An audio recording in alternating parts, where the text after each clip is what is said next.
पैशांचा पाऊस पाडून देतो म्हणून रामेश्वर उबाळे यांच्या फिर्यादीवरून सदर बाजार पोलीस ठाण्यात गुन्ह्याची नोंद करण्यात आलेली आहे। रतन लांडगे यांच्या विरोधात हा गुन्हा दाखल झाला असून यापूर्वी तालुका पोलीस ठाण्यात देखील त्यांच्या विरोधात गुन्हा दाखल झालेला आहे।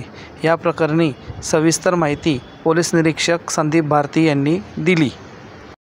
काय गुन्हा दाखल झाला? पोलीस स्टेशन सदर बाजार येथे गुन्हा नंबर 521/25 कलम 318(4), 319(2), 308(2), 352, 351(2) BNS, त्याचप्रमाणे सहकलम 3 महाराष्ट्र अमानुष व अनिष्ट अघोरी प्रथा व जादूटोणा प्रतिबंधक कायदा अन्वये पोलीस स्टेशन सदर बाजार येथे फिर्यादी नामे रामेश्वर उबाळे यांनी दिलेल्या तक्रारीवरून गुन्हा दाखल करण्यात आलेला आहे। यातील 2 आरोपी आहेत, एक रतन लांडगे आणि त्यांचे एक सहआरोपी आहे।